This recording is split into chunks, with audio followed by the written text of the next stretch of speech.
دوستو، اگر آپ کے بھی بڑے بڑے خواب ہیں تو یہ کہانی صرف اور صرف آپ کے لیے ہے۔ اس کہانی کو آخر تک غور سے سنیے گا۔ ہو سکتا ہے کہ اسی میں آپ کے خوابوں کی تعبیر بھی چھپی ہو۔ میرا نام حمیرہ اصغر ہے۔ میں نے یہ نام خود چنا تھا، نہ صرف زندگی جینے کے لیے بلکہ خود کو دنیا کے سامنے ایک شناخت دینے کے لیے۔ میری پیدائش لاہور کے اس علاقے میں ہوئی جہاں گلیوں کی دھول میں خواب نہیں، صرف رشتے، رواج اور بے رحم اصول پروان چڑھتے۔ میرے باپ کا کہنا تھا عورت کا اصل وقار اس کا سر جھکانا، اس کی خاموشی ہے، مگر میں تو چیخنا چاہتی تھی، پردے پر، اسکرین پر، ہر اسٹیج پر، تاکہ لوگ سنیں کہ ایک لڑکی کی بھی آواز ہوتی ہے۔ جب میں 6 سال کی تھی تو پہلی بار اسکول کے اسٹیج پر نظم پڑھی تھی۔ لوگ تالی بجا رہے تھے اور میری ماں کی آنکھوں میں روشنی تھی، مگر میرے باپ کے چہرے پر صرف ایک تلخی۔ اسٹیج پہ ناچنے کے لیے نہیں بھیجا تمہیں۔ بس اس دن کے بعد میرا ہر خواب بند کمرے میں پنپتا رہا۔ میں آئینے کے سامنے اداکاری کرتی، صوفے کو کیمرہ سمجھتی اور خود کو اسکرین پر تصور کرتی۔ یہ میرا نشہ تھا، میری عبادت، میری امید۔ 17 سال کی عمر میں نے اپنی تقدیر اپنے ہاتھوں میں لینے کا فیصلہ کیا۔ ایک چھوٹی سی چادر، چند کپڑے، ماں کی دعائیں اور باپ کے ڈر سے نکلی ہوئی ایک آنکھ۔ ریلوے اسٹیشن پر جب میں کھڑی تھی تو دل کانپ رہا تھا، لیکن کراچی کا نام لبوں پر تھا اور آنکھوں میں خواب، بہت بڑے بڑے خواب، چمکدار اور سچ ہونے والے۔ کراچی، یہ شہر اپنی روشنیوں سے لبھاتا ہے، مگر حقیقت میں یہ اندھیرے کا دوسرا نام ہے۔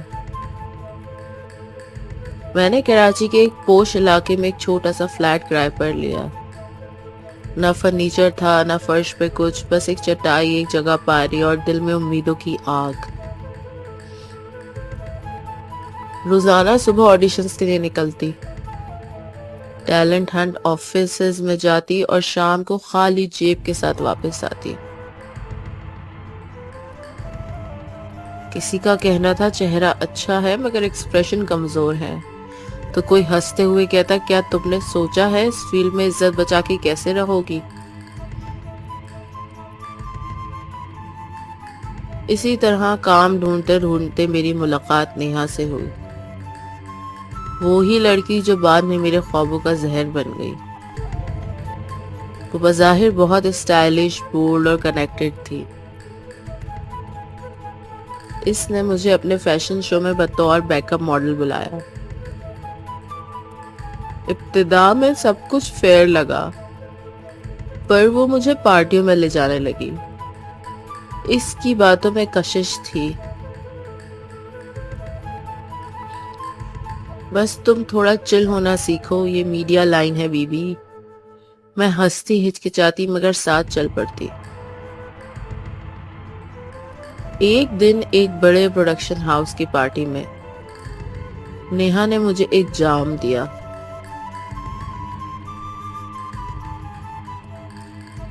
ریلیکس کرو یار، اپنا مائنڈ فری کرو، بہت نروس لگ رہی ہو۔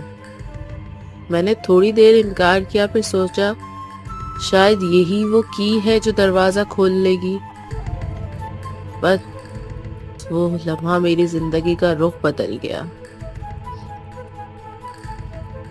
اس رات مجھے پہلی بار لگا میں اڑ رہی، اور اس کے بعد مجھے بار بار اڑنے کی خواہش ہونے لگی، ہر بار تھوڑا سا اور گہرائی میں۔ اب ہر ہفتے ایک نیا فوٹو شوٹ ہوتا، نئی ٹیم، نئے پروڈیوسر، اور ہر بار میری تصویر بولڈ بنتی گئی۔ میں جو پہلے شرماتی تھی اب کیمرے کی آنکھوں میں دیکھ کر مسکرانے لگی تھی۔ میرے اندر کی وہ معصوم لڑکی آہستہ آہستہ مر گئی تھی۔ میرے پاس پیسے آنے لگے، فلیٹ فرنشڈ ہو گیا، کپڑے برانڈڈ ہو گئے، مگر اندر کا خالی پن اور گہرا ہوتا گیا۔ نیند کے لیے 2 گولیاں، دل بہلانے کے لیے تیسرا جسم، اور درد بھلانے کے لیے روز ایک نیا چہرہ۔ کوئی مجھ سے کہتا تمہارے جیسا ایٹیٹیوڈ تو اے لسٹ میں ہونا چاہیے، اور میں ہنستی مگر اندر سے بکھرتی جاتی۔ مہینے بدلے، لوگ بدلے، مگر میں بس گرتی رہی۔ میرا کام کم ہو گیا۔ نیہا نے اپنا نمبر بدل لیا۔ فوٹوگرافر بلال نے مجھے اگنور کرنا شروع کر دیا۔ پیسے ختم ہو رہے تھے۔ میں نے اپنا ایک ڈیزائنر بیگ بیچا، پھر موبائل، اور پھر مائکرو ویو، اور اس طرح کی کئی چیزیں میں بیچ چکی تھی۔ میں دن بھر فلیٹ میں بند رہتی، نہ فون آتا، نہ کوئی ناک آئے، نہ صرف ایک سوکھی، بیمار اور خالی آنکھوں والی لڑکی دیکھتا۔ 5 مہینے کا کرایہ باقی تھا۔ مالک مکان روز دھمکیاں دیتا۔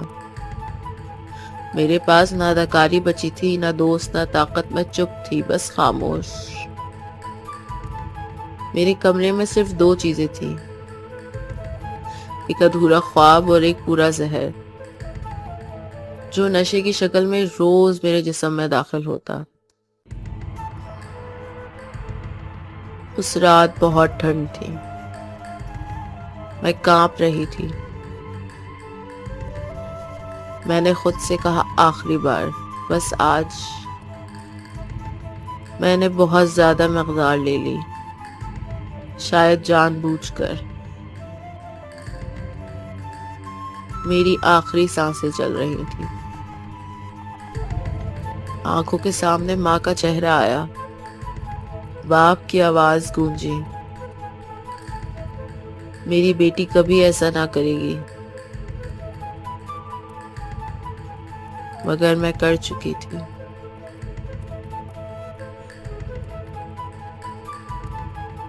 پھر خاموشی چھا گئی۔ میرا جسم فلیٹ میں پڑا رہا، باہر دنیا چلتی رہی۔ کراچی کی سڑکیں روشن رہیں، لیکن میرے فلیٹ کا دروازہ بند رہا۔ 8 مہینے تک کوئی نہیں آیا۔ میرا فون بند، دروازہ بند، جسم بند۔ 9 مہینے بعد بدبو نے فلیٹ کی دیواروں کو ہلانا شروع کر دیا۔ مالک مکان کرایہ نہ ملنے کی وجہ سے پولیس کو لے آیا۔ دروازہ توڑا گیا، اور پھر سٹور روم میں پڑی میری الٹی لاش، جو بدبو سے سڑ چکی تھی، تنہا۔ اتنی سڑ چکی تھی لاش کہ میری شکل بھی پہچاننے کے قابل نہیں رہی تھی۔ جب پولیس نے لاش نکالی تو ان کے پاس میرا شناختی کارڈ تھا۔ میرا نام، پتہ، سب کچھ درج تھا۔ میری تصویر میں وہی مسکراہٹ تھی جب ہمیشہ کے لیے مر چکی تھی۔ پولیس نے میرے گھر رابطہ کیا۔ لاہور میں فون میرے بھائی نے اٹھایا اور بس ایک جملہ بولا، ہماری بیٹی اور بہن مر چکی ہے، آپ کو جہاں جہاں دل چاہے وہاں انہیں دفنا دیں، ہم ان کی لاش وصول کرنے نہیں آئیں گے۔ حیرانی مجھے اس بات کی ہے کہ ماں نے بھی چپ سادھ لی، وہی ماں جو کبھی میری نیند میں تھپکیاں دیتی رہی، اب میری لاش سے نظریں چرا رہی تھی۔ میری لاش سرد خانے میں رکھی گئی۔ پولیس بے بسی سے دیکھ رہی تھی، کوئی بھی میت لینے نہیں آیا۔ میرا وجود اب صرف ایک فائل نمبر تھا، ایک انکلیمڈ باڈی۔ پورے شہر میں یہ خبر پھیل چکی تھی۔ کراچی میں بے سہارا لڑکی کی لاش 9 مہینے بعد ملی۔ والدین نے لاش لینے سے انکار کر دیا۔ بس پھر وہی ہوا جو اس دور میں اکثر ہوتا ہے۔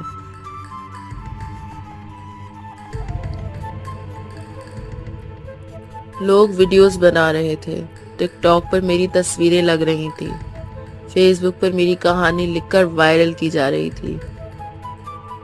یہ وہ معاشرہ ہے جہاں بیٹی اگر عزت سے مرے تو جنازہ ملتا ہے، اگر اپنے خوابوں کے پیچھے جائے تو لاش بھی بے گرو کفن رہتی ہے۔ میرے باپ کے گھر پر لوگ آنے لگے، ماں کو محلے میں باتیں سننے کو ملنے لگیں۔ لوگوں نے کہنا شروع کر دیا، اصغر صاحب کی بیٹی اداکارہ تھی نا، مر گئی نشے سے، لاش لینے نہیں گئے؟ تب، صرف تب میرے والدین کو میری لاش یاد آئی۔ نہ محبت سے، نہ پشیمانی سے، بس بدنامی کے ڈر سے۔ وہ مجھے لینے آئے، کفن دیا گیا، جنازہ ہوا، لوگ آئے، مگر دعا کم اور تماشا زیادہ تھا۔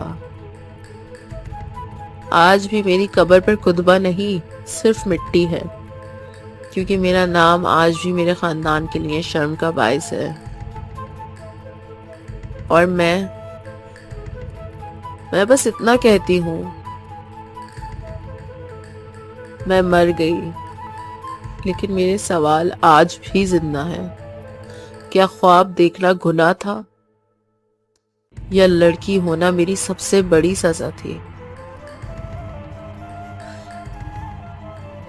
اس ویڈیو کے نیچے اپنی رائے سے ضرور کمنٹس میں اظہار کیجیے گا۔